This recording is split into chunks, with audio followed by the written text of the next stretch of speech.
Radar Paulista apresenta Momento O Inédito Viável, com Emerson Wesley Dias.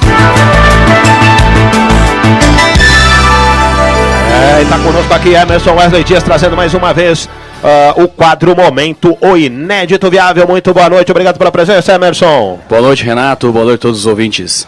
E aí, o que você traz para nós hoje aqui, Emerson? Renato, tá quentinho aí na história da aprovação do Projeto de Lei 4.330, né, de 2004, fala da terceirização e também não só da atividade que não é meio, né, da atividade fim. Uhum.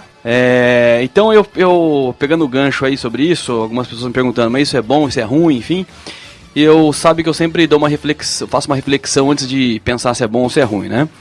E aí eu quero falar de um tema que é importante, que é ética, né, compliance, que é uma coisa que está muito em moda agora, né, nos negócios, e pegar esse exemplo prático do projeto de lei para a gente fazer uma reflexão, né? Uhum. Sabe que o primeiro código de ética, assim que pode chamar assim, o primeiro código de conduta que a gente tem registro na história é o Código de Hammurabi, que é de 1700 a.C., né? E o Hammurabi, que era um rei lá da Babilônia, ele dizia o seguinte, né, se cada cidadão buscasse viver os seus próprios valores, o negócio ia virar uma baderna, né? Então por isso ele escreveu o Código de Hammurabi. E aí, nós estamos falando de 1700 a.C., né? Depois, lá em 400 a.C., vem Sócrates com a história da ética socrática, né? Com a coisa da vida que vale a pena, até a forma como Sócrates foi acusado, né? Pelos crimes que cometeu, né? À luz da legislação da época. Era uma coisa que confrontava muito com a ética socrática, enfim, de você viver a sua própria existência, realizar a sua própria existência. Então Sócrates falava dessa ética do indivíduo, né, da sua essência. Uhum. E aí, essas coisas todas, né, elas vão culminar hoje, o que a gente está falando aí nas empresas em termos de compliance, né, de falar de integridade ou de proteção, né, que a proteção é fazer tudo que eu tenho que fazer para não ter problema com a lei, né? Certo. E a integridade é um pouco além, é fazer as coisas corretas porque são corretas independente do que estejam na lei. Uhum. Então isso que a gente está pensando em termos de compliance, né? Uhum. E esse exemplo do projeto de lei é um projeto bastante interessante, por quê? Eu me lembro quando nos anos 90 um grande banco, né, fez uma terceirização, eu me lembro de muitos protestos, né? Porque o banco deixou de ter essas atividades que hoje são terceirizadas, como o serviço de limpeza, vigilância. O banco terceirizou tudo isso, colocou na mão de outras empresas e foi uma briga muito grande, porque essas pessoas eram funcionárias do banco e passaram a ser funcionárias de outras empresas, né? Só que isso teve algumas outras contrapartidas, porque, por exemplo, essas empresas de vigilância e limpeza, elas se uniram e começaram a ter sindicatos mais fortes, né, que reivindicaram por algumas questões, piso mínimo, enfim. Uhum. Então isso acabou, de uma certa forma, você não consegue medir o impacto que essas mudanças têm na sua exatidão, né? Mais ou menos como a teoria do caos, né? Uhum. Por mais que você tenha os fatores determinantes definidos, você não consegue dizer qual que é o resultado final, né? Uhum. Então isso seria uma coisa de se pensar muito, né? Porque a gente sempre pensa que a lei ela vai regular e as coisas vão acontecer de acordo com a lei, né? Só que a lei, ela é o que as pessoas têm que fazer, é o que tem que ser feito. Agora, a gente tem que pensar que antes da lei a gente tem duas coisas que são importantes, a moral e a ética, né? A ética é o porquê que eu faço o que faço, a moral vai dizer como eu faço, porque a moral está muito mais relacionada com os costumes sociais de cada sociedade, então cada sociedade vai ter o seu código, né? O seu código moral.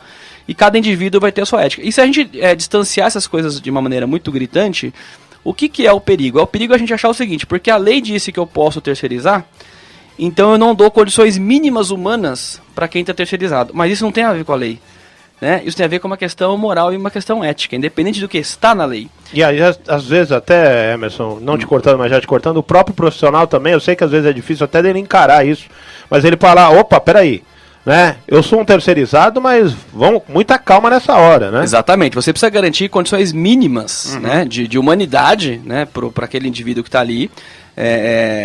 Sinceramente, eu não sei dizer se a terceirização é boa ou se ela é má. Do ponto de vista econômico, eu acredito que ela faça sentido, porque é uma condição que está se caminhando o mercado de trabalho no mundo todo, você vê esse tipo de iniciativa, porque o mercado é muito rápido e as empresas não conseguem acompanhar. Então, quanto mais surgem especialistas em certos segmentos, melhor é para esses caras serem especialistas, para que esses montes de especialistas formem um todo e cada um defenda o seu. Agora, você não pode tirar algumas coisas que são mínimas, né? Como, por exemplo, um piso mínimo salarial, que é uma questão de subsistência do próprio indivíduo. Então eu acho que tem que ter muito cuidado em condenar a terceirização e também muito cuidado em achar que ela é a solução para todos os problemas, né? Porque ela é somente uma lei.